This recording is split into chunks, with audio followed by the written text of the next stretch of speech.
দখলসহ নানা কারণে বছরের বেশিরভাগ সময়ই পানিশূন্য থাকে অধিকাংশ নদী। নজরদারি ও সংশ্লিষ্ট সংস্থাগুলোর সমন্বয়ের অভাবকেই দুষছেন নদী বিশেষজ্ঞরা। ড্রেজিংয়ের তাগিদ। বাসাবাড়ির সোলার সিস্টেম ব্যক্তি পর্যায়ে বিদ্যুতের চাহিদা মেটালেও অবদান নেই জাতীয় গ্রিডে। কর্তৃপক্ষের দাবি সংযুক্ত করতে গবেষণা চলছে। বারবার সময় দিয়েও অনলাইনে ভ্যাট নিবন্ধনের কাজ শুরু করতে পারেনি এনবিআর। শুরু হবে অক্টোবরেই, জানালেন প্রকল্প কর্মকর্তা। ঢাকার বাইরে সুযোগ সুবিধা নিশ্চিতের তাগিদ। উপকূলে পর্যাপ্ত ইলিশ ধরা পড়ছে জেলেদের জালে। দক্ষিণের বৃহত্তম মৎস্য অবতরণ কেন্দ্রে কর্মচাঞ্চল্যতা। বেড়েছে রাজস্ব আদায়ের পরিমাণ। এবং প্রথম ওয়ানডেতে দুপুরে মিরপুরে মুখোমুখি হচ্ছে আফগানিস্তান বাংলাদেশ। সফরকারীদের হালকাভাবে নিচ্ছে না টাইগাররা। ভালো করার প্রত্যয় মোহাম্মদ নবীদের।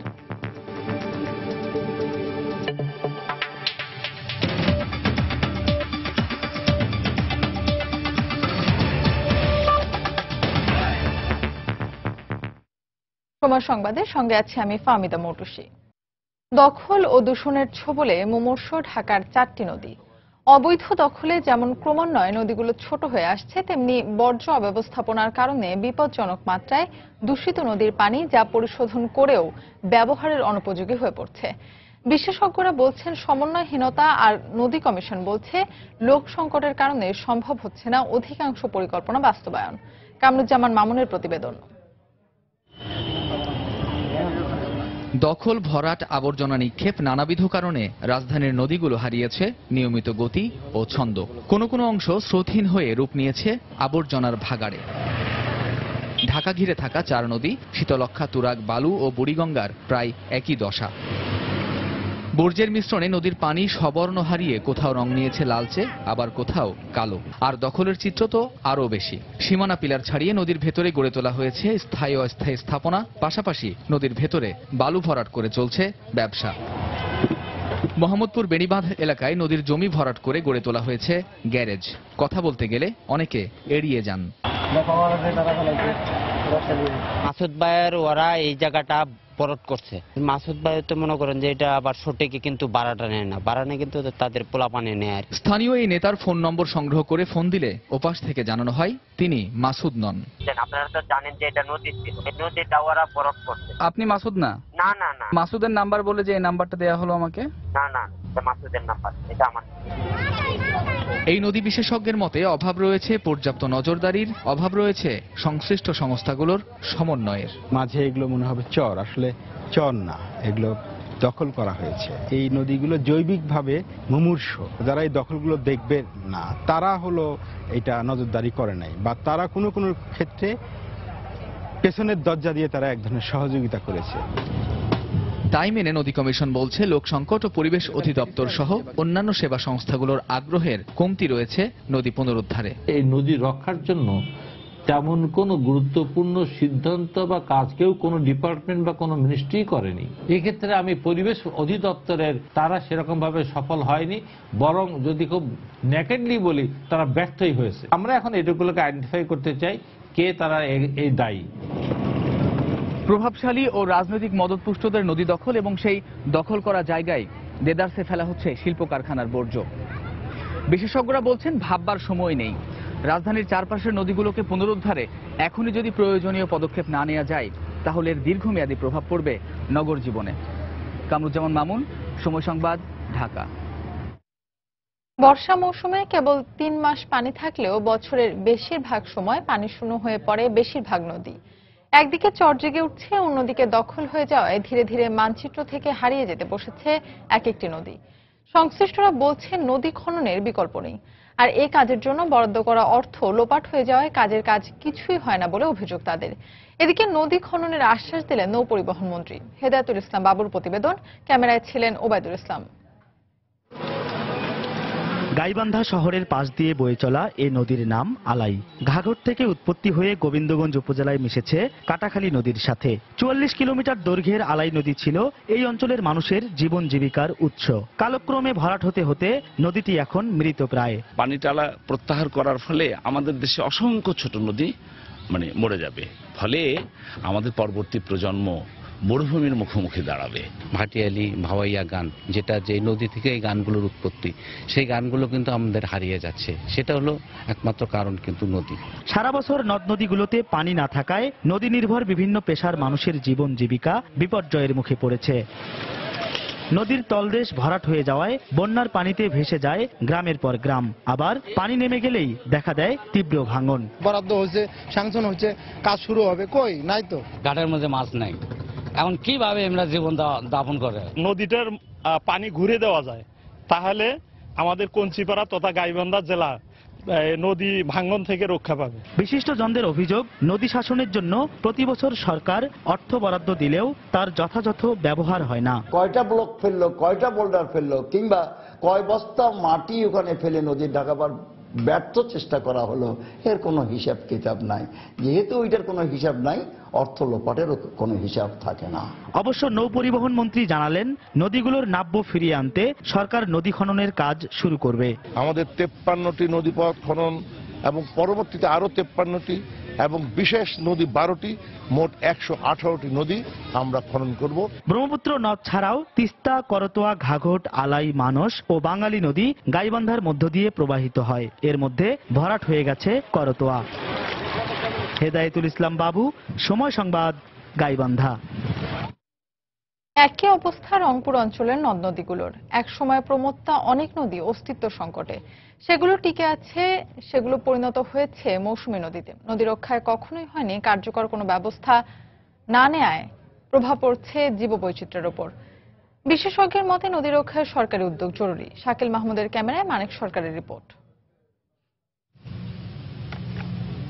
রংপুর অঞ্চলের এক সময়ের বহমান অধিকাংশ নদ নদী মৃতপ্রায়। আখিরা, বুড়িতিস্তা, খোকসা, ঘাঘট, মানাস, ভালুকা, বুড়াইল, আলাইকুড়ি সহ শতাধিক নদী যেন স্মৃতি এখন। মৃত এসব নদীতে এক সময় দূর দূরান্ত থেকে নৌকা নিয়ে আসতো সওদাগররা, সাজিয়ে তুলত ব্যবসার প্রসার। কিন্তু কালের বিবর্তনে সেসব হারিয়ে আজ পরিণত হয়েছে আবাদি জমিতে। এক সময় আমাদের এটা আলাইকুড়ি নদী ছিল, কিন্তু এখন কালের পরিবর্তনে এটা বিলুপ্তির পথে। এখন বাড়িঘর করছে, বিভিন্ন এলাকার লোকজন এখানে এসে নৌকার বাইচ হইতো। এই যে নদী ভরাট হয়েছে, এখন নৌকাও নাই, কিছুও নাই, মাছও নাই। বিশেষজ্ঞের মতে নদী মরে যাওয়া মানেই পানির স্তর নিচে নেমে যাওয়া। এতে করে জীববৈচিত্র্যের স্বাভাবিকতাও নষ্ট হচ্ছে, যার প্রভাব পড়ছে জনজীবনে। আজকে থেকে 10-15 বছর আগেও যে মাছগুলো পেতাম, এখন আমাদেরকে সেই মাছগুলো কিন্তু আমরা নিয়মিত পাই না। মানুষের বড় অংশ তারা নদীর উপর জীবিকা নির্বাহ করে। নদীগুলো মরে যাওয়া মানেই হচ্ছে আমাদের এই জীবিকা নির্বাহের উৎসগুলো কমে যাওয়া। আর নদী বিশেষজ্ঞের মতে যেসব নদী এখনো জীবিত আছে সেগুলোও পরিণত হয়েছে মৌসুমী নদীতে। অধিকাংশ নদীগুলোই মারা গেছে, এখন মৃত নদীর সংখ্যাই হচ্ছে এখানে বেশি। অন্য যে নদীগুলো আছে সেগুলো অনেকগুলো নালায় পরিণত হয়েছে এবং কার্যত সবগুলো নদীই এখন মৌসুমী নদী। এখন আর 12 মাসি নদী বলতে এই অঞ্চলে কোনো নদী নেই। রংপুর অঞ্চলের তিস্তা নদীকে ঘিরে এবং এর শাখা প্রশাখা সহ একসময় 3 শতাধিক নদ নদী ছিল। মানিক সরকার, সময় সংবাদ, রংপুর। বাসাবাড়িতে লাগানো দেশের সোলার সিস্টেমগুলো ব্যক্তি পর্যায়ে বিদ্যুতের চাহিদায় অবদান রাখলেও অবদান রাখতে পারছে না জাতীয় গ্রিডে। বাংলাদেশ জ্বালানি ও বিদ্যুৎ গবেষণা কাউন্সিলের চেয়ারম্যান বলছেন, গ্রিডের সংযুক্তিকরণের ক্ষেত্রে বর্তমানে কারিগরি সক্ষমতায় ঘাটতি রয়েছে। তবে তার দাবি, এক্ষেত্রে ব্যাপক গবেষণা চলছে। এদিকে নেট মিটারিং সিস্টেমে হলেও বাণিজ্যিকভাবে এ খাতে সরকারের উৎসাহ দেওয়া উচিত বলে মনে করছেন বিশেষজ্ঞরা। আতিকুর রহমান তমালের রিপোর্ট। নবায়নযোগ্য জ্বালানি দিয়ে বিদ্যুৎ উৎপাদনে বিশ্বকে তাক লাগিয়ে দিয়েছে জার্মানি। বিশেষ করে সোলারের মাধ্যমে দেশটির মোট বিদ্যুৎ চাহিদার অন্তত 70% পূরণ হচ্ছে। শুধু বড় আকারের প্ল্যান্টই নয়, এক্ষেত্রে বিশেষ অবদান রাখছে বাসাবাড়ির সোলারগুলো। নতুন ভবনে বিদ্যুৎ সংযোগ পেতে এক প্রজ্ঞাপনের মাধ্যমে 2011 সালে সোলার স্থাপনের পরামর্শ দেয় সরকার।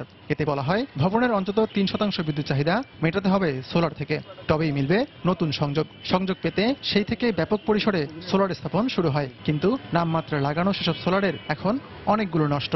যেগুলো চলছে সেগুলো শুধু বাসাবাড়ির চাহিদায় অবদান রাখলেও অবদান রাখছে না জাতীয় গ্রিডে। এই যেমন বাংলাদেশ পরিসংখ্যান ব্যুরোর ছাদে যে বিশাল আকারের সোলার রয়েছে, সেটিতে ভবনের বিদ্যুৎ চাহিদা পূরণ হচ্ছে। এমন হাজারো সরকারি ভবন যখন ছুটির দিনে বন্ধ থাকে, তখন উৎপাদিত বিদ্যুৎ কোথায় যায়? বিশেষজ্ঞরা বলছেন, সরকারি এবং বাসাবাড়ির সোলার যদি জাতীয় গ্রিডে অবদান রাখত, তাহলে তা জাতির জন্যই উপকার হতো। নেট মিটারিং করা উচিত। তার মানে তার বাসার ডিমান্ড শেষ হওয়ার পরে যদি তার এক্সেস এনার্জিটা থাকে, সেটা হচ্ছে যে আপনার যেন গ্রিডে চলে যায় এবং তখন যেন মিটারটা আপনার উল্টো দিকে ঘুরে। তার মানে ওই পরিমাণ এনার্জি তার থেকে কমে আসবে এবং এটা খুবই সম্ভব হাউস হোল্ড সিস্টেমে। এ বিষয়ে সরকারি ভাষ্য হলো, জাতীয় গ্রিডে সংযুক্তির জন্য গবেষণা চলছে। আপনি উৎপাদন করে জাতীয় গ্রিডে দেবেন, সেটার জন্য কিন্তু পরিকল্পনা নেওয়া হয়েছে। কিছু টেকনিক্যাল প্রবলেমস আছে গ্রিডের সঙ্গে সম্পর্কিত করার, তো সেইগুলির উপরে গবেষণার কাজও চলছে। তো আমরা চেষ্টা করছি যে এটা কিভাবে ইন্টিগ্রেট করা যায়। তিনি আরো জানান, এখন দেশে প্রায় 40 লাখ পরিবার সোলার সিস্টেমে বিদ্যুতের চাহিদা পূরণ করছে। সারা বিশ্বে খনিজ জ্বালানির মূল্য বৃদ্ধি পাওয়ায় আগ্রহ বাড়ছে নবায়নযোগ্য জ্বালানিতে। বাংলাদেশও এই প্রক্রিয়ার বাইরে নয়। আর তাই সংশ্লিষ্টরা মনে করেন, ব্যক্তি পর্যায়ের সোলার প্ল্যান্টগুলো যাতে জাতীয় গ্রিডে অবদান রাখে, সে কারণে সরকারকেই উদ্যোগ নিতে হবে। আতিকুর রহমান তামাল, সময় সংবাদ, ঢাকা। রামপাল বিদ্যুৎ কেন্দ্র নিয়ে আপত্তি জানিয়ে ইউনেস্কোর দেয়া প্রতিবেদনটি গুরুত্বের সঙ্গে পর্যবেক্ষণ করা হচ্ছে বলে জানিয়েছেন বিদ্যুৎ ও জ্বালানি প্রতিমন্ত্রী নসরুল হামিদ। গতকাল সকালে রাজধানীর বিদ্যুৎ ভবনে এক বৈঠক শেষে সাংবাদিকদের তিনি কথা বলেন। এদিকে রামপাল বিরোধী আন্দোলনে জড়িতদের দাবি, সরকারের পক্ষ থেকে এখনই নির্মাণ কাজ বন্ধ না করলে বিশ্ব ঐতিহ্যের তালিকা থেকে বাদ পড়তে পারে সুন্দরবন। পৃথিবীর সবচেয়ে বড় ম্যানগ্রোভ বনাঞ্চল, প্রাণবৈচিত্র্যের এক অকৃত্রিম আধার সুন্দরবন। যুগের পর যুগ যেখানে মিষ্টি আর লোনা পানির মিশ্রণে গড়ে উঠেছে অমূল্য এক জীববৈচিত্র্যের সম্মিলন। এই সুন্দরবনের প্রান্তসীমা থেকে 14 কিলোমিটার দূরে ভারতের সহায়তায় স্থাপন করা হচ্ছে মৈত্রী তাপবিদ্যুৎ কেন্দ্র বা রামপাল বিদ্যুৎ প্রকল্প। প্রকল্পটি নিয়ে দেশের ভেতরে বাইরে চলছে নানা বিতর্ক, সমালোচনা। এমনকি জাতিসংঘের পক্ষ থেকেও ইউনেস্কো এর প্রতিবাদ জানিয়েছে। সংস্থাটির পক্ষ থেকে উদ্বেগ জানিয়ে আগস্টে সরকারের কাছে প্রতিবেদনও দেয়া হয়েছে। শনিবার বিদ্যুৎ ভবনে এক বৈঠক শেষে প্রতিবেদনের বিষয়ে জানতে চাইলে সংশ্লিষ্ট মন্ত্রী গণমাধ্যমকে জানান, গুরুত্বের সঙ্গে বিবেচনা করা হচ্ছে ইউনেস্কোর উদ্বেগ। আমরা যে পাওয়ার প্ল্যান্টগুলো করতে যাচ্ছিলাম এবং যাচ্ছি, সেখানে বিভিন্নভাবে বিভিন্ন দিক থেকে সমালোচনা হয়ে আসছে, কতগুলো কনসার্ন হয়ে আসছে। সেগুলি কিন্তু আমরা কনসিডার করছি বলেই কিন্তু আমরা এই স্টাডিগুলিতে যাচ্ছি আরও সিরিয়াসলি। ইউনেস্কো রিপোর্ট তো আমরা অনেক আগেই পেয়েছি এবং ইউনেস্কো যেটা বলতে চাচ্ছেন সেই বিষয়গুলো তো বিভিন্ন অ্যাক্টিভিস্টরা তারা বলেও আসছেন এবং আমরা চাচ্ছি, ইউনেস্কো আশা করছেন যে যেই কনসার্নগুলো তাদের, সেই কনসার্নগুলো আমরা কিভাবে মিট করব। তো আমাদের জবাবটা এনভায়রনমেন্ট ডিপার্টমেন্টে তাদের জবাবটা দিবেন। এদিকে দীর্ঘদিন ধরে রামপাল বিরোধী আন্দোলনে সম্পৃক্ত অধ্যাপক আনু মোহাম্মদের মতে, অতি সত্বর প্ল্যান্ট নির্মাণের সিদ্ধান্ত থেকে সরকার সরে না এলে সুন্দরবন হারাতে পারে বিশ্ব ঐতিহ্যের মর্যাদা। ইউনেস্কোর উদ্বেগ, বাংলাদেশের বিশেষজ্ঞদের উদ্বেগ, বাংলাদেশের জনমত, সমস্ত কিছু উপেক্ষা করে সরকার যদি এটা করতেই চায়, অগ্রসর হয়, তখন ইউনেস্কোর হাতে একটাই অস্ত্র আছে, সেটা ইউনেস্কো ব্যবহার করবে বলে তাদের ইঙ্গিত আছে। সেটা হচ্ছে এটা বিশ্ব ঐতিহ্য হিসেবে সুন্দরবনের যে নির্দেশ করা আছে, নির্দিষ্টভাবে এটা যে বিশ্ব ঐতিহ্যের তালিকার মধ্যে আছে বিশ্বব্যাপী, সেটা থেকে সুন্দরবন বাদ পড়ে যাবে। তার মতে, পৃথিবীর অন্যতম এই ম্যানগ্রোভ বনকে রক্ষা করতে না পারলে বিশ্ব দরবারে বাংলাদেশ বড় রকমের ভাবমূর্তি সংকটে পড়বে। দেবাশিস রায়, সময় সংবাদ, ঢাকা। সময় সংবাদে আরো থাকছে, নারায়ণগঞ্জে প্রায় 200 মণ্ডপে শারদীয় দুর্গাপূজার প্রস্তুতি। উৎসবকে শান্তিপূর্ণ ও নির্বিঘ্ন করতে প্রশাসনের পাশাপাশি মাঠে থাকবে বিপুল সংখ্যক স্বেচ্ছাসেবক। বিকেল 5টায় বসছে 10ম জাতীয় সংসদের দ্বাদশ অধিবেশন। সংসদ সচিবালয় থেকে জানা গেছে, আজকের বৈঠকে পার্বত্য চট্টগ্রাম ভূমি বিরোধ নিষ্পত্তি কমিশন অধ্যাদেশ এবং জেলা পরিষদ অধ্যাদেশ 2016 উপস্থাপন করা হবে। এছাড়া রেলপথ, মহিলা ও শিশু বিষয়ক মন্ত্রণালয়, সড়ক পরিবহন ও সেতু মন্ত্রণালয় এবং বস্ত্র ও পাট মন্ত্রণালয়ের ওপর প্রশ্নোত্তর পর্ব অনুষ্ঠিত হবে। এই অধিবেশনের জন্য পুরনো 11টি সহ 15টি বিল সংসদে জমা পড়েছে। গত 27 জুলাই সমাপ্ত হয় 10ম জাতীয় সংসদের 11তম অধিবেশন। 32 কার্যদিবসের ওই অধিবেশনে 16টি বিল পাশ হয়।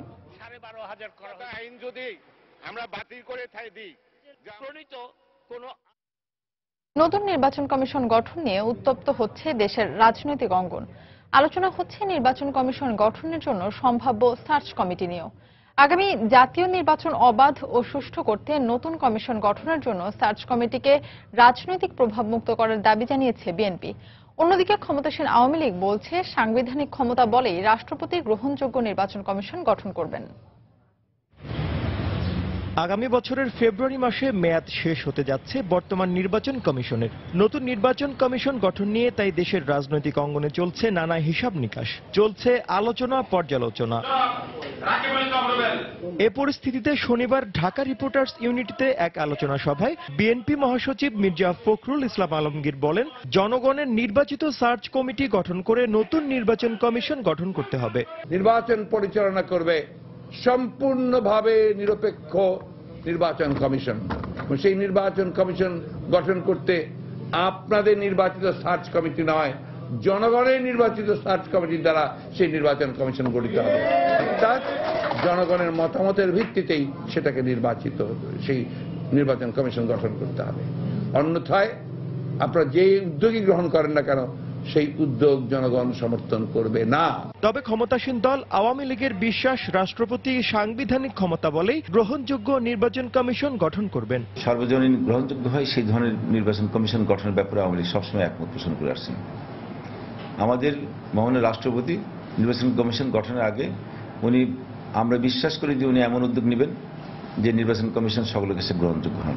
যারা তামাশার একটা নির্বাচন কমিশন গঠন করে একটা কারচুপি নির্বাচন করার ষড়যন্ত্র করেছিল, সেই বিএনপি নির্বাচন কমিশন কেমন হবে তার পরামর্শ যদি অন্যকে দিতে যায়, এটা খুব বেমানান হয়। বর্তমান নির্বাচন কমিশনের অধীনে 10ম জাতীয় সংসদ নির্বাচন অনুষ্ঠিত হয়। নতুন কমিশন গঠন হলে তাদের অধীনেই হবে আসন্ন 2019 সালের একাদশ জাতীয় সংসদ নির্বাচন।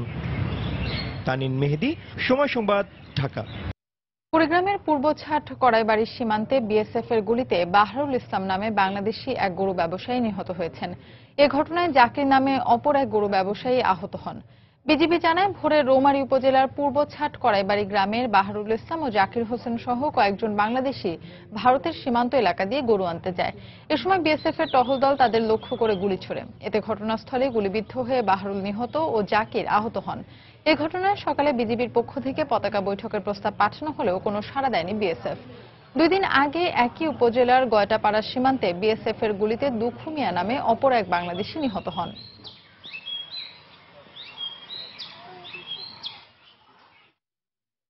সৌদি আরবের দাম্মামে নিহত বাংলাদেশি কামাল মিয়ার গ্রামের বাড়ি ব্রাহ্মণবাড়িয়ার সরাইলে চলছে শোকের মাতম।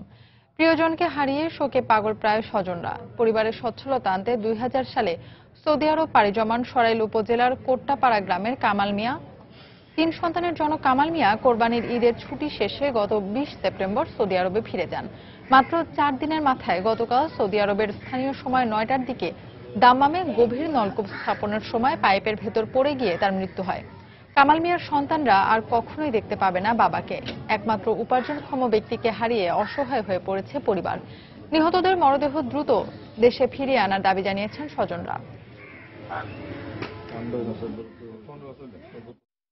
লাশটা যাতে দেশে আসে এবং যাতে চলতে পারে সে ব্যবস্থা করে যেন আমি আকুল আবেদন জানাচ্ছি।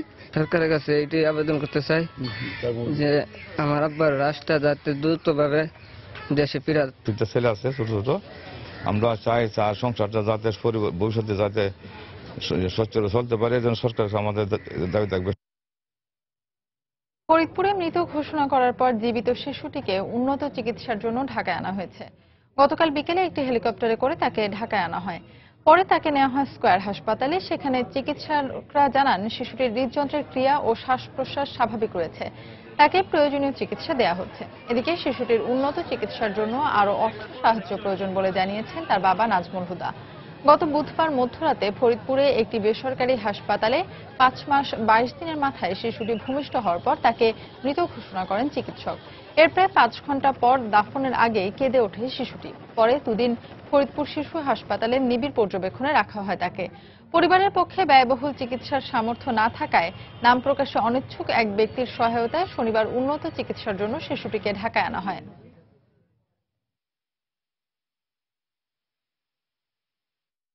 শারীরিক কন্ডিশন পেশেন্টটা লাইভ আছে, এতটুকু। তার রেসপিরেশন ভালো আছে, তার হার্ট রেট মোটামুটি ভালো ছিল, এইটুকু, এবং সেটা বেবিটা হচ্ছে লো বার্থ ওয়েট, মাত্র 700 গ্রামের একটা বাচ্চা। পেশেন্টের প্রপার অ্যাসেসমেন্ট হওয়ার পরে আমরা একটা সময় আমরা আপনাদেরকে জানাবো। উপর আল্লাহ তাআলা আমাদের দিকে যেভাবে তাকাইছে এবং ওনার যে কুদরতটা দেখাইলো, ও তো ডাক্তাররা বলতেছে যে এটা আসলে নজিরবিহীন ঘটনা, এটা হয় নাই কোনো। দেখা যাক, উপর আল্লাহ ভরসা। সময় সংবাদে আরো থাকছে। ওয়াশিংটনে বিপণী বিতানে গুলিতে 5 জন নিহতের ঘটনায় বন্দুকধারী গ্রেফতার, পরিচয় প্রকাশ করেনি কর্তৃপক্ষ। বারবার সময় দিয়েও অনলাইনে ভ্যাট নিবন্ধনের কাজ শুরু করতে পারেনি জাতীয় রাজস্ব বোর্ড। এজন্য সব প্রস্তুতি রয়েছে দাবি করে প্রকল্প কর্মকর্তা জানান, অক্টোবরে নিবন্ধনের কাজ শুরু হবে। প্রথম পর্যায়ে নিবন্ধন হবে বৃহৎ করদাতা ইউনিটে অন্তর্ভুক্ত প্রতিষ্ঠানগুলোর। তবে রাজধানী ঢাকার বাইরে সব ভ্যাট অফিসে আনুষঙ্গিক সুযোগ সুবিধা নিশ্চিত করা না হলে 2017 জুলাইয়ে নতুন মূসক ও সম্পূরক শুল্ক আইন বাস্তবায়ন চ্যালেঞ্জ হবে বলে মনে করেন সংশ্লিষ্টরা। বিস্তারিত জানাচ্ছেন হাজেরা শিউলি। বর্তমানে যে কোনো কোম্পানি কথা ছিল চলতি বছরের জুলাই থেকে কার্যকর হবে মূল্য সংযোজন কর ও সম্পূরক শুল্ক আইন 2012। তবে প্রস্তুতি না থাকায় তা পিছিয়ে বাজেট বক্তব্যে 2017 জুলাই বাস্তবায়নের ঘোষণা দেন অর্থমন্ত্রী। দুর্ভাগ্যবশত দেখা যাচ্ছে এখন পর্যন্ত আমাদের প্রস্তুতি যথাযথ নয়। এদিকে নির্ধারিত সময়ে এই আইন বাস্তবায়নের প্রথম ধাপে অনলাইনে মূসক নিবন্ধন শুরু করতে যাচ্ছে এনবিআর। এর আগে এবছরের জানুয়ারি ও আগস্টে নিবন্ধন শুরুর কথা থাকলেও 2 দফায় পেছানো হয়। প্রকল্প কর্মকর্তা জানান, বর্তমানে নিবন্ধিত মূসক প্রতিষ্ঠানের সংখ্যা 8,40,000। এর মধ্যে রিটার্ন দাখিল করে মাত্র 32,000। নতুন আইন বাস্তবায়ন হলে নিবন্ধিত সব প্রতিষ্ঠানকে রিটার্ন দাখিল করতে হবে। মোট যে রাজস্ব আয় হয় ভ্যাট খাতে, তার 60% আয় হয় বৃহৎ করদাতা ইউনিট থেকে। ট্যাক্স পেয়ারের সংখ্যা 160টি প্রতিষ্ঠান। এই 160টি প্রতিষ্ঠানকে আমরা প্রথমে নিবন্ধিত করব, তারপরে আমরা এই 1 সপ্তাহের মধ্যে ধরুন ঢাকার অন্যান্য 5-6টি কমিশনারেট আছে, তাদেরকেও আমরা নিবন্ধিত করব। তবে অনলাইন নিবন্ধন ও নতুন মূসক আইন বাস্তবায়নে মাঠ পর্যায়ে বেশ কিছু চ্যালেঞ্জ রয়েছে বলে মনে করেন সংশ্লিষ্টরা। নতুন সিস্টেম যদি বাস্তবায়ন করতে হয়, আমি মনে করি 3টা জিনিসের সঠিক সমন্বয় দরকার। প্রথম হলো ইনফ্রাস্ট্রাকচার, সেকেন্ড হলো আপনার কানেক্টিভিটিটা ফুল টাইম থাকতে হবে, আর একটা চ্যালেঞ্জ হলো যে সিস্টেমটা ডেভেলপ করবে ওই সিস্টেমটা সম্পর্কে স্টেক হোল্ডাররা ভালোভাবে ট্রেন্ড কিনা। এদিকে এই আইন বাস্তবায়নে এনবিআর এর সাথে যৌথভাবে কাজ করার কথা জানায় এফবিসিসিআই। তবে ক্ষুদ্র ব্যবসায়ীদের স্বার্থে আরো 2-3 বছর প্যাকেজ ভ্যাট বহাল রাখার অনুরোধ সভাপতির। যাদের ব্যবসা স্মল তাদের জন্য একটা স্পেশাল অ্যারেঞ্জমেন্ট করতে হবে। যাদের প্রফিটই হয় 2%, তো তারা যদি ভ্যাটের অ্যাকোমোডেশন করতে চায়, তো তাকে যদি 7% ভ্যাটে তো 9% লাভ করতে হবে। তাদেরকে আরো 3-4 বছর সময় দিতে হবে। নতুন আইনে কেন্দ্রীয়ভাবে নিবন্ধন করতে হবে সব প্রতিষ্ঠানকে। এরপর 9 ডিজিটের নতুন নাম্বার পাবে করদাতারা। হাজেরা শিউলি, সময় সংবাদ, ঢাকা। মৌসুমের শেষে উপকূলীয় নদী ও সমুদ্রে পর্যাপ্ত ইলিশ ধরা পড়ছে জেলেদের জালে। দক্ষিণের বৃহত্তম মৎস্য অবতরণ কেন্দ্র বরগুনার পাথরঘাটার বিএফডিসি ঘাটে ফিরেছে কর্মচাঞ্চল্যতা। পাইকার, আড়তদার, জেলে ও শ্রমিকদের ভিড়ে মুখরিত ঘাটটি। সমুদ্রে মাছ ধরার নিরাপদ পরিবেশ তৈরি হওয়া ও ঝাঁকে ঝাঁকে ইলিশ ধরা পড়ায় দারুণ খুশি জেলেরা। বিএফডিসি কর্মকর্তারা বলছেন, এতে বেড়েছে সরকারি রাজস্ব আদায়ের পরিমাণও। এম এ আজিমের পাঠানো তথ্য ও এসএম সিফাতের তোলা ছবি নিয়ে ডেস্ক রিপোর্ট। একের পর এক জলদস্যু বাহিনীর আত্মসমর্পণে গভীর সমুদ্রে মাছ ধরা নিরাপদ পরিবেশ ফিরে পেয়েছে জেলেরা। আর সেই সাথে গত কয়েক সপ্তাহ ধরে বেড়েছে ইলিশ মাছের পরিমাণও। প্রতিদিন শত শত ট্রলার মাছ বোঝাই করে ফিরছে বরগুনার পাথরঘাটার বিএফডিসি ঘাটে। সকাল থেকে দুপুর পর্যন্ত বিক্রির জন্য শত শত মন ইলিশ মাছ উঠছে ট্রলারগুলো থেকে। আড়তদারদের মাধ্যমে পাইকাররা মাছ কিনে পাঠাচ্ছেন দেশের বিভিন্ন মোকামে। যে মাছ এখন বর্তমানে পড়তে আছে 3-4 বছর এরকমের মাছ আপনি পরে নেয়। সাগরে এখন ডাকাত নাই, জেলেরা এখন নির্বিঘ্নে মাছ শিকার করতে পারতেছে। আগে এই ঘাটে যারা কাজ করতো 200 টাকা পাইতো, তারা এখন 300-400 টাকা পাইতেছে। বিএফডিসি কর্মকর্তা বলছেন, মাছের পরিমাণ বাড়ায় বেড়েছে সরকারি রাজস্ব আদায়ের পরিমাণও। গত বছরের তুলনায় ইনশাআল্লাহ এবার মাছের আমদানি অনেক বেশি। মাছের পরিমাণ বাড়াতে একদিকে যেমন বাংলাদেশ মৎস্য উন্নয়ন কর্পোরেশনের রেভিনিউ বেশি আদায় হয়েছে। গত বছর পুরো সেপ্টেম্বর মাসে মাত্র 360 মেট্রিক টন ইলিশ মাছ ওঠে বিএফডিসি ঘাটে। আর এবছর সেপ্টেম্বর মাস শেষ না হতেই 1000 মেট্রিক টনেরও বেশি ইলিশ উঠেছে। সময় সংবাদ, বরগুনা। নীলফামারীর কিশোরগঞ্জে তামাকের পরিবর্তে চা চাষে আগ্রহী হচ্ছেন চাষিরা। উপজেলা নির্বাহী কর্মকর্তা বলছেন, ফ্যাক্টরি নির্মাণ করা গেলে চা চাষে অধিক লাভবান হবেন চাষিরা, আর এতে বন্ধ হবে ক্ষতিকর তামাক চাষ। সাকির হোসেন বাদলের পাঠানো তথ্য ছবি নিয়ে ডেস্ক রিপোর্ট। 2014 সালে নীলফামারীর কিশোরগঞ্জে পরীক্ষামূলক চা চাষ করে উপজেলা প্রশাসন। ফলাফল ভালো হওয়ায় পরবর্তীতে 52 বিঘা জমিতে চা চাষ করেন চাষিরা। উর্বর মাটি ও অনুকূল আবহাওয়ায় সবুজে সবুজে ভরে গেছে চা বাগান। জমি থেকে আগাছা পরিষ্কার করে চলছে পরিচর্যার কাজ। কোথাও আবার দল বেঁধে সংগ্রহ করা হচ্ছে চায়ের পাতা। পরে ঢেঁকিতে পিষে সনাতন পদ্ধতিতে প্রস্তুত করা হচ্ছে চা। আর এসব কাজে যুক্ত হয়ে কর্মসংস্থানের সুযোগ পেয়েছেন এলাকার হতদরিদ্র মানুষ। আগে মানুষের কাজ করছিলাম, এখন চা বাগানে কাজ করতেছি। কৃষি কাজ করছিলাম, সেই কৃষি কাজে ওই টাকা দিয়ে আমার সংসার চলে না। এখন চা বাগান হয়ে আমাদের বংশ অনেক চলতেছে। নীলফামারী জেলার জলবায়ু চা চাষের জন্য বেশ উপযোগী বলে জানালেন বাংলাদেশ চা গবেষণা ইনস্টিটিউটের কর্মকর্তা। যেখানে অন্যান্য ভ্যালিতে চায়ের ক্ষেত্রে আউটপুটটা আসতে 3 থেকে 4 বছর সময় লেগে যায়, এই এলাকার টি প্ল্যান্টেশন থেকে দেখা গেছে তা 1.5 বছরের মধ্যে সফলতা পাওয়া যাচ্ছে। উপজেলা নির্বাহী কর্মকর্তা বলছেন, উৎপাদিত চায়ের প্রক্রিয়া ও বাজারজাতে একটি কারখানা নির্মাণ করা গেলে চাষিরা আরো বেশি আগ্রহী হবেন। চা চাষ করলে তারা ক্ষতিগ্রস্ত হবে না, তাদের একটা মার্কেট থাকবে। যখন চায়ের একটা ফ্যাক্টরি হয়ে যাবে, সাপ্লাই চেইনটা যখন ইমপ্রুভ করবে, তখন আলটিমেটলি তারা কিন্তু তামাকের দিকে ঝুঁকবে না। জেলায় এবার 187 বিঘা জমিতে চা চাষের লক্ষ্যমাত্রা নির্ধারণ করেছে বাংলাদেশ চা গবেষণা ইনস্টিটিউট। এ লক্ষ্যে চাষিদের বিনামূল্যে সরবরাহ করা হয়েছে 19,000 চারা। সময় সংবাদ, নীলফামারী। নারায়ণগঞ্জের 5 উপজেলায় প্রায় 200 মণ্ডপে শারদীয় দুর্গাপূজা অনুষ্ঠিত হবে। উৎসবকে শান্তিপূর্ণ ও নির্বিঘ্ন করতে জেলা প্রশাসকের পক্ষ থেকে সব ধরনের ব্যবস্থা নেওয়া হচ্ছে। বিভিন্ন মণ্ডপে বিপুল সংখ্যক স্বেচ্ছাসেবক কাজ করছে বলে জানিয়েছেন আয়োজকরা। শওকত আলী সৈকতের পাঠানো তথ্য ও আব্দুল্লাহ আল মামুনের ছবি নিয়ে ডেস্ক রিপোর্ট। শরতের কাশফুলের নরম ছোঁয়ায় এসেছে দেবী দুর্গার আগমনের বার্তা। সময় যত ঘনিয়ে আসছে, প্রস্তুতি ততই বাড়ছে। নারায়ণগঞ্জের মন্দিরে মন্দিরে চলছে প্রতিমা তৈরির কাজ। দিনরাত ব্যস্ত সময় পার করছেন কারিগররা। বাঁশ ও খড়কুটোর উপর দেয়া হচ্ছে মাটির প্রলেপ। এরপর শিল্পীর নিপুণ আঁচড়ে গড়ে তোলা হচ্ছে 10 ভুজা দেবী দুর্গা সহ বিভিন্ন দেবদেবীর প্রতিমূর্তি। কাজের চাপ অত্যাধিক বেশি আর কি। পূজা তো 8 তারিখে, 7 তারিখের মধ্যে আমরা কমপ্লিট করতে পারবো আশা রাখি।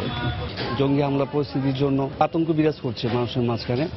সে নিয়ে একটু আমরা ভাবছি যে আগের মতো কি আমাদের ভক্তবৃন্দরা আসবে নাকি একটু কম আসবে। পূজারী ও দর্শনার্থীদের নানা ধরনের সেবা প্রদানের পাশাপাশি নিরাপত্তায় স্বেচ্ছাসেবক কাজ করবে বলে জানিয়েছেন আয়োজকরা। সব ধরনের মানুষ যেন এখানে এসে উৎসবের আনন্দটা উপভোগ করতে পারে, সেই চিন্তা রেখেই আমরা কাজটা করি। তো সেই ক্ষেত্রে আমাদের যেমন নিরাপত্তা ব্যবস্থার যে বিষয়টা আছে, সেটার জন্য সার্বক্ষণিক সিসি ক্যামেরার একটা ব্যবস্থা আছে।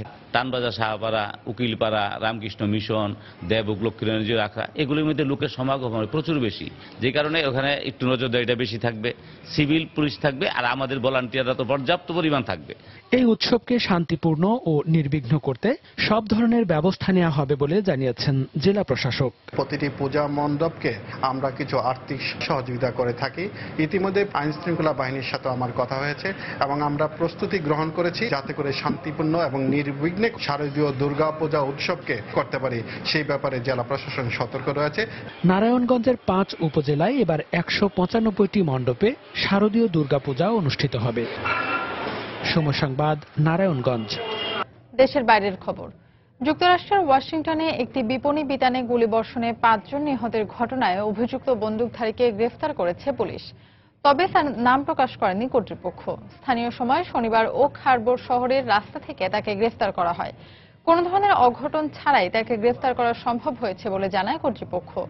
অভিযানের আগে সন্দেহভাজনের ছবি প্রকাশ করা হয়। শুক্রবার স্থানীয় সময় সন্ধ্যা 7:30টায় বার্লিংটনের ক্যাসকেড মলে ওই বন্দুকধারীর গুলিতে 4 জন নারী এবং 1 জন পুরুষ নিহত হয়। পুলিশ আসার আগেই সে ওই বিপণী বিতান থেকে পালিয়ে যায় বলেও এ সময় জানানো হয়।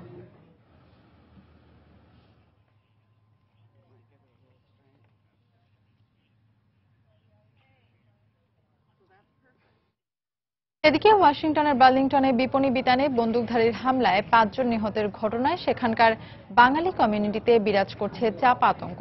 হামলার স্থল ক্যাসকেড মলটিতে প্রচুর বাঙালিদের আনাগোনা থাকায় এই মুহূর্তে সেখানে যেতে কমিউনিটিতে এক ধরনের ভীতি কাজ করছে বলেও জানা গেছে। এ নিয়ে আমরা কথা বলেছিলাম স্কাইপেতে ওয়াশিংটন বিশ্ববিদ্যালয়ের প্রভাষক শহীদ এম সারোয়ারের সঙ্গে। সেখান থেকে তিনি জানাচ্ছেন বিস্তারিত। ওয়াশিংটন স্টেটে গতকাল রাতে ক্যাসকেড মল একটা মলে শুটিং হয়েছে। ভেরি আনএক্সপেক্টেড, এই ধরনের ঘটনা আমাদের এখানে কখনো ঘটেনি। তো সমস্ত community, I am talking about just total, মানে সব যারা থাকে ওখানে সবাই including Bangladeshi community is very very shocked এই ঘটনায়, যে এটা কি হলো, এটা কেন হলো। আমাদের স্টেটটা অনেকটা লিবারাল এবং এখানে অনেক, মানে এখানে এই ধরনের ঘটনা কখনো ঘটেনি আগে। লোকজন খুবই এডুকেটেড এবং তারা এই ধরনের ঘটনা সবসময় বিরোধী, কিন্তু এটা হলো হঠাৎ করে সন্ধ্যার পরে জানা গেল স্প্যানিক একজন পুরুষ, সে মলে ঢুকেছিল উইদাউট এনিথিং, মানে খালি হাতে। গানটা মলেই কোথাও লুকানো ছিল এবং সে ওখান থেকে নিয়ে শুটিং করে আবার গানটাকে মলে রেখে কিন্তু সে বেরিয়ে গেছে। সে কিন্তু গান নিয়ে বেরোয়নি শপিং মল থেকে। এই জন্য পুলিশের সামনে দিয়ে সে চলে গেছে, বাট পুলিশ ওকে চিনতে পারেনি যেহেতু সে খালি হাতে বেরিয়ে গেছে। বাংলাদেশ আফগানিস্তান ওয়ানডে সিরিজের খবর। 3 ম্যাচ ওয়ানডে সিরিজের প্রথম ম্যাচে আজ মুখোমুখি হবে স্বাগতিক বাংলাদেশ ও আফগানিস্তান। সিরিজে মুস্তাফিজকে মিস করলেও তাসকিনের ফিরে আসা দলের জন্য প্রেরণা হিসেবে দেখছেন টাইগার অধিনায়ক মাশরাফি বিন মর্তুজা। প্রতিপক্ষকে সমীহ করলেও প্রতিটি ম্যাচ জয়ের টার্গেট কোচ হাতুরু সিংহের। অন্যদিকে ভালো ক্রিকেট খেলার লক্ষ্য আফগানদের। মিরপুরে 2 দলের ম্যাচটি শুরু হবে বেলা 2:30টায়। ঢাকায় তাপমাত্রা ছিল 28 ডিগ্রি সেলসিয়াস, কিন্তু নিষেধাজ্ঞা শেষে প্রিয় ক্রিকেট ক্যানভাসে ফেরা তাসকিনের হৃদয়ে হয়তো এদিন তাপমাত্রা ছিল তার দ্বিগুণ। মাশরাফির প্রিয় সতীর্থকে ফিরে পেয়ে দারুণ খুশি, কারণ মুস্তাফিজের ইনজুরির কারণে স্বাগতিকদের পেস অ্যাটাক ভাবনায় ছিল কিছুটা। তবে তাসকিন ফেরায় বিশ্বের অন্যতম সেরা পেস অ্যাটাক নিয়ে আফগানদের কাঁপিয়ে দিতে চান ম্যাশ। না, will play all out, obviously play all out. আমরা আমাদের বেস্ট যেভাবে খেলা শেষ করেছি ওইখান থেকে শুরু করতে যাব। এনি টিমে তাসকিনের মতো স্কিলফুল বোলার ভেরি ইম্পর্টেন্ট। আশা করি যে এখন ইন্টারন্যাশনাল ক্রিকেটে যেভাবে শেষ করেছিল টেক অফ করবে এখান থেকে। আমরা বিলিভ করি যে আমরা ওয়ার্ল্ডে আমরা টপ কোয়ালিটির বোলিং লাইন আপ আমাদের আছে। র্যাঙ্কিং কিংবা ক্রিকেটীয় ঐতিহ্যের দিক থেকে যোজন এগিয়ে স্বাগতিকরা। এমন অবস্থায় প্রতিপক্ষকে তো খড়কুটোর মতোই উড়িয়ে দেওয়ার কথা, কিন্তু সমীহ করছেন টাইগারদের কোচ। জিম্বাবুয়ের বিপক্ষে আফগানিস্তান ওয়ানডে সিরিজ জিতেছে, তারা দিন দিন উন্নতি করছে। তবে বাংলাদেশও দারুণ খেলছে, সেই ধারায় প্রতিটি ম্যাচে জেতার লক্ষ্য আমাদের।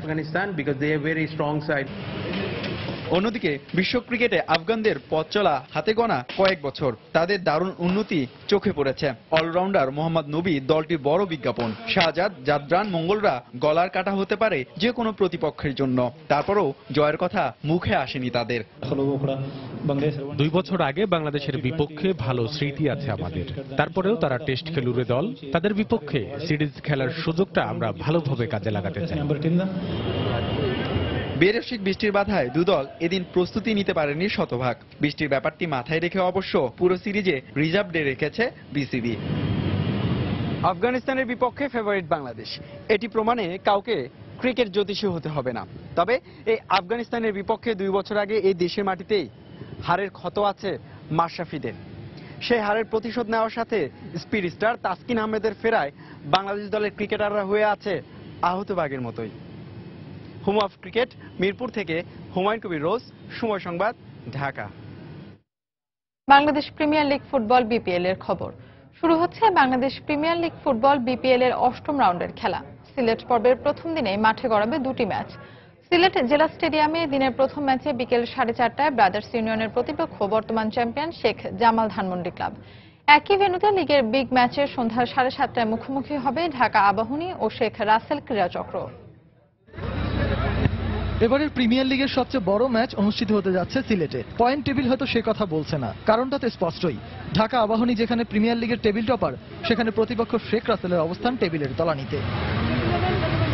ঢাকা আবাহনী অবশ্য প্রতিপক্ষকে নিয়ে অতটা ভাবছে না, যে করেই হোক জয়টাই তাদের প্রথম লক্ষ্য। শেখ রাসেল ভালো দল, তাদের ঘুরে দাঁড়ানোর যোগ্যতা অবশ্যই আছে, তাই আমরা ম্যাচটিকে বেশ গুরুত্ব সহকারে দেখছি। কিন্তু সমস্যা হলো অনুশীলন মাঠ। বাফুফের সব কর্মকর্তাই সাবেক ফুটবলার হলেও এই অনুশীলন মাঠের গুরুত্ব কেন বোঝে না সেটাই আমাদের বোধগম্য নয়। আসলে কিছুই বলার নেই। অন্যদিকে আবাহনীর প্রতিপক্ষ শেখ রাসেল রয়েছে কোণঠাসা অবস্থায়। 7 ম্যাচে এখন পর্যন্ত 6টিতেই হারের স্বাদ পাওয়া বাংলার ব্লুজরা রয়েছে টেবিলের একেবারেই তলানিতে। ব্যর্থতার দায় নিয়ে বরখাস্ত হয়েছেন কোচ মারুফুল হক। রেলিগেশনের হুমকি মাথায় নিয়েই নতুন কোচ মানিক আঁকবেন তার পরিকল্পনার ছক। খুব একটা ভালো মাঠ ছিল না, আমার মনে হয় একটু ডিলে হয়ে গেছে, যে অর্গানাইজার যারা এইসব বিষয়ে টেকনিক্যাল বিষয়গুলো দেখার বিষয় ছিল ওনাদের। আমাদের ভালো খেলতে হবে, আমাদের মর্যাদা ফিরিয়ে আনতে হবে। শেখ রাসেলের একটা ভালো মর্যাদাশীল দল, শক্তিশালী দল, যে দলটি এমন জায়গায় পড়ে গেছে সেখান থেকে এক আল্লাহ তাল্লাই তুলতে পারবে। এর আগে দিনের প্রথম ম্যাচে শেখ জামাল ধানমন্ডি ক্লাব মাঠে নামবে ব্রাদার্স ইউনিয়নের বিপক্ষে। পয়েন্ট টেবিলে আবাহনীর সমান 15 পয়েন্ট নিয়ে তারাও টক্কর দিচ্ছে লিগ লিডার হবার দৌড়ে। নতুন সুইডিশ কোচ জানালেন জয়টাই তার কাছে মুখ্য, আর কিছুই নয়। অন্যদিকে 7 ম্যাচে 8 পয়েন্ট নিয়ে টেবিলের 7 নম্বরে থাকা ব্রাদার্সেরও কোনো ইনজুরি সমস্যা না থাকায় তারাও জয় ভিন্ন কিছুই ভাবছে না। আসলে ম্যাচে 3 পয়েন্ট অর্জন করাই সব। আপনি 1-0 গোলে জেতেন কিংবা 3-0 গোলে জেতেন সেটি মুখ্য নয়। তাই এই ম্যাচটিতে আমরা জয় নিয়ে মাঠ ছাড়তে চাই। আমরা অবশ্যই জয়ের জন্যই মাঠে নামবো। আমাদের আল্লাহর রহমতে কোনো ইনজুরি সমস্যা নেই, আমাদের পূর্ণ শক্তির দলটাই আছে। ঢাকার বাইরে অন্যান্য ভেন্যুর মতো এবার সিলেটেও জমবে বিপিএল। ফুটবল প্রেমীরা তো সেটাই চান। সজল মিত্র, রিচার্ড, সময় সংবাদ। এ পর্যায়ে শীর্ষ সংবাদ জানিয়ে দিচ্ছে আরেকবার। দখল সহ নানা কারণে বছরের বেশিরভাগ সময়ই পানি শূন্য থাকে অধিকাংশ নদী। নজরদারি ও সংশ্লিষ্ট সংস্থাগুলোর সমন্বয়ের অভাবকেই দুষছেন নদী বিশেষজ্ঞরা। ড্রেজিং এর তাগিদ। বাসাবাড়ির সোলার সিস্টেম ব্যক্তি পর্যায়ে বিদ্যুতের চাহিদা মেটালেও অবদান নেই জাতীয় গ্রিডে। কর্তৃপক্ষের দাবি সংযুক্ত করতে গবেষণা চলছে। বারবার সময় দিয়েও অনলাইনে ভ্যাট নিবন্ধনের কাজ শুরু করতে পারেনি এনবিআর। শুরু হবে অক্টোবরেই, জানালেন প্রকল্প কর্মকর্তা। ঢাকার বাইরে সুযোগ সুবিধা নিশ্চিতের তাগিদ। উপকূলে পর্যাপ্ত ইলিশ ধরা পড়ছে জেলেদের জালে। দক্ষিণের বৃহত্তম মৎস্য অবতরণ কেন্দ্রে কর্মচাঞ্চল্যতা, বেড়েছে রাজস্ব আদায়ের পরিমাণ।